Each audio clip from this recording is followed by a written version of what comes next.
Então o CTN foi recepcionado. Essa lei foi o quê? Recepcionada. Mas temos um problema. Em 67, se eu quiser alterar essa lei, não pode ser por lei ordinária. Quando eu altero uma lei, eu tenho que olhar para a matéria. E essa matéria agora, ó, deixou de ser reserva de lei ordinária, passou a ser reserva de lei complementar. Só posso alterar o CTN em 67 por lei complementar. 88 é a mesma coisa, ó. O CTN só pode ser alterado por lei complementar. Alteração, só por lei complementar. Alteração, só por lei complementar. Qual é a moral da história e as frases que cairão na minha prova? O CTN, hoje em dia, permanece na forma pela qual ele foi criado. Ele tem a forma de lei ordinária. Quem nasce de olho azul, molha de olho azul, não é assim? Nasceu com a forma de lei ordinária, a forma já existe. Ele tem forma de lei ordinária, então cai assim, ó. O CTN, hoje em dia, é formalmente lei ordinária, como ele foi criado. Mas ele é materialmente, matéria, lei complementar. Por quê? Porque a sua matéria é norma geral. E norma geral é reserva de lei complementar. O CTN é formalmente lei ordinária. E materialmente lei complementar. Outra forma que cai em prova. O CTN é a lei ordinária número 5172 de 66, que foi recebido ou recepcionado como lei complementar. Recebido ou recepcionado com status de lei complementar pelas Constituições de 67 e de 88. De novo, ele é a lei ordinária 5172 de 66. Recebido ou recepcionado com status de lei complementar pela Constituição de 67 e de 88.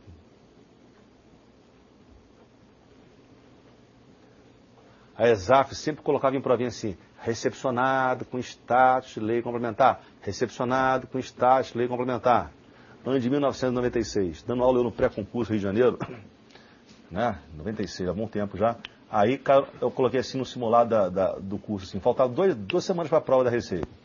O CTN é a lei 5172, recebido como... Teve gente que caiu na armadilha. Recebido é igual a recepcionado, cara. Mas teve gente que colocou recebido como lei ordinária. Não. Recebido como lei complementar. Naquele ano a ESAF colocou na prova, recebido. Tirou a recepcionado e colocou recebido. Ela escutou a nossa aula. Recebido como lei complementar. Ou recepcionado como lei complementar. Vamos brincar? O CTN é lei ordinária ou é lei complementar? Quando eu falo isso, estou falando da forma da matéria. Forma. Ele é lei ordinária. Mas eu já entendi por quê, né? Que quando ele foi criado, não existia a figura da lei complementar ainda exigível. Ele é lei ordinária. Agora, formalmente, melhor. Lei ordinária. Materialmente, lei complementar. Tranquilo? Bom, eu cismo com a pergunta que deve cair no futuro. A pergunta deve ser assim, para mudar um pouquinho, né? A gente começa a pensar como se fosse o examinador. Eu perguntaria assim, para mudar a provinha, pode uma lei ordinária, hoje em dia, alterar o CTN? Anota. Pode uma lei ordinária alterar o CTN?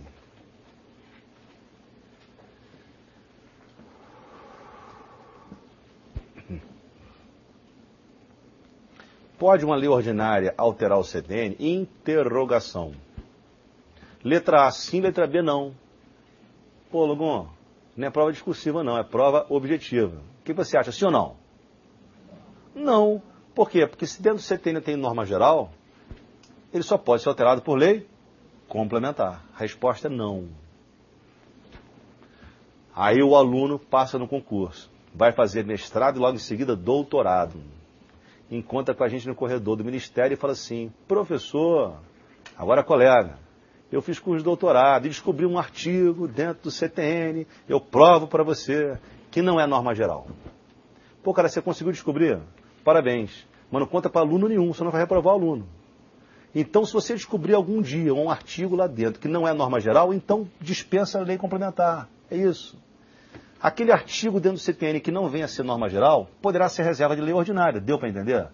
Então, peraí, numa prova oral discursiva, a resposta seria outra. Seria assim, para ganhar 10, o CTN só pode ser alterado por lei complementar, salvo para a matéria nele incluída, se houver, que seja reserva de lei ordinária. Pô, cerquei de todos os lados, cerquei. Pronto, agradei a todo mundo. Mas isso não vai cair no meu concurso, não. No meu concurso cai? Não. Porque a gente responde pela regra. Ele é reserva de lei complementar porque ele estabelece normas gerais. Mas falar que ele estabelece só normas gerais é uma meia-verdade, porque como você aprendeu lá no artigo 146, aliás, lá no artigo 14 do CTN, o artigo 14 é o quê? É uma norma que regula limitação ao poder tributário, mas também é reserva de lei complementar, não é? O artigo 14 também é reserva de lei complementar. Mas a gente fala norma geral para você entender a grosso modo.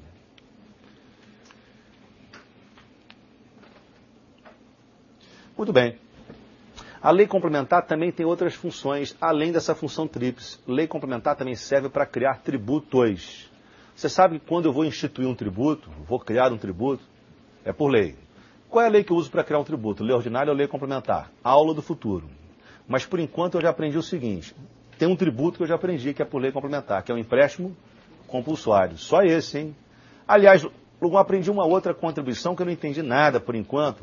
Você falou contribuição social residual, lembra? Aquela contribuição maluca, que onde a União inventa contribuição nova para a Seguridade. É a única das contribuições que é reserva de lei complementar. Vou entender na aula de hoje. Hoje eu vou entender isso aí melhor. Então fica no empréstimo compulsório por enquanto, que é mais fácil. Tem tributo que só pode ser criado por lei complementar. Empréstimo compulsório. Aliás, inclusive no caso de guerra, né? O empréstimo compulsório em qualquer caso é o perigo, lembra? Perigo. Na folhinha, penteiro amarelo. Empréstimo compulsório só pode ser criado por lei complementar. Parou. Estava falando eu de lei complementar, na página 42, no finalzinho dela, eu posso imaginar assim, para terminar essa função da lei complementar, eu falei das funções do artigo 146, eu posso falar também que a lei complementar tem uma função importante, criar tributos, quando a Constituição expressamente exigir. Quando a Constituição expressamente exigir.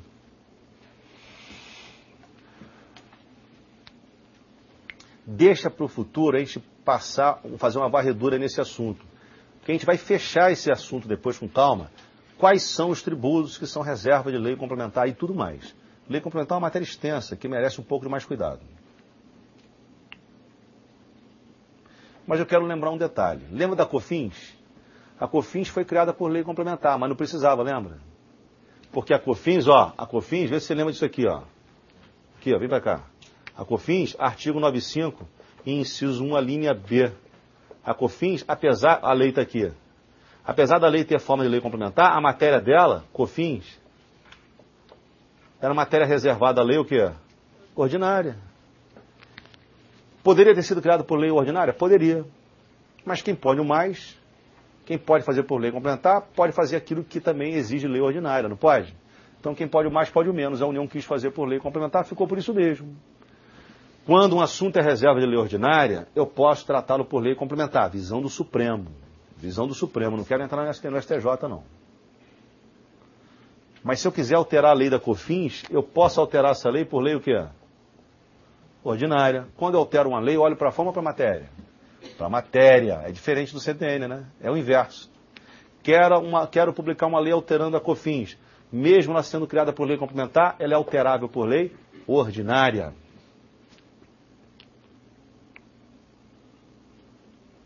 Pergunta, fizeram o Supremo recentemente. É ou não é constitucional a lei ordinária que concedeu isenção da COFINS? Sim, porque a COFINS é reserva de lei ordinária, apesar de ter sido criada por lei complementar. PT, saudações.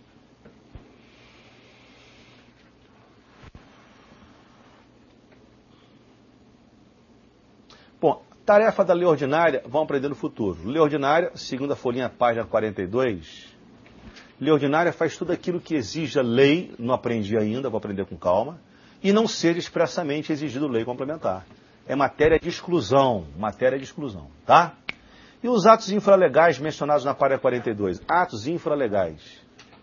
Ato infralegal é um decreto, uma portaria, uma ordem de serviço, aula do futuro também.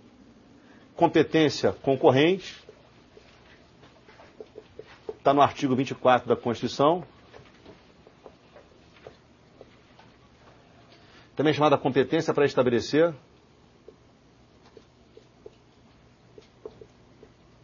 normas gerais. Lá na página 24, no 43, lá no topo está escrito assim, competência concorrente, ou competência para normas gerais. Também chamada competência, mesma coisa, competência para legislar sobre direito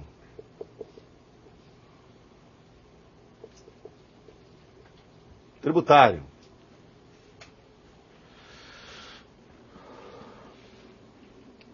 Mas não posso confundir, aqui é a página 43, né? Página 43. Eu não posso confundir isso aqui, ó, diferente, ó, com a página 45. Na página 45 tem um outro desenho, depois para depois, que fala da competência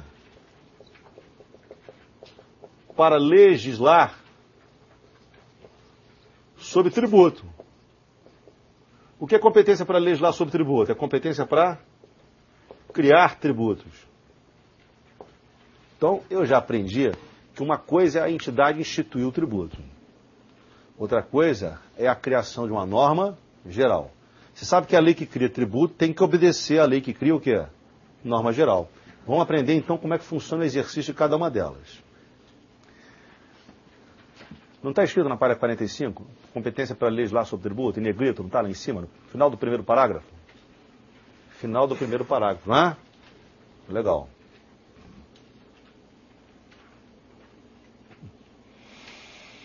Então, começando na página 43, competência concorrente, ou competência para legislar sobre normas gerais. Quero adiantar, então, aqui no quadro, que a leitura que eu vou fazer está no verso, artigo 24 da Constituição, página 44.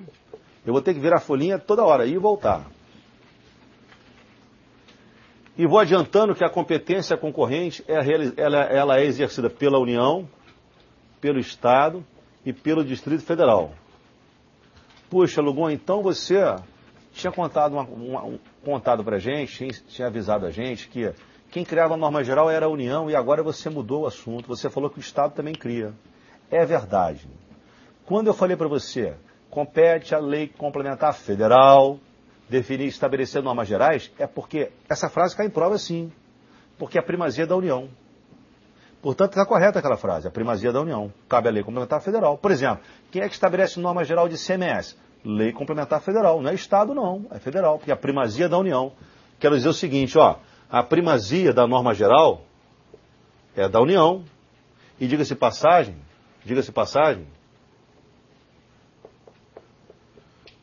por lei complementar federal, artigo 146, inciso 3. Só que eu vou aprender agora que os estados e DF podem exercer competência suplementar. Vamos ler. No artigo 24, parágrafo 1º e parágrafo 2º. Eu começo lendo o 24 da Constituição.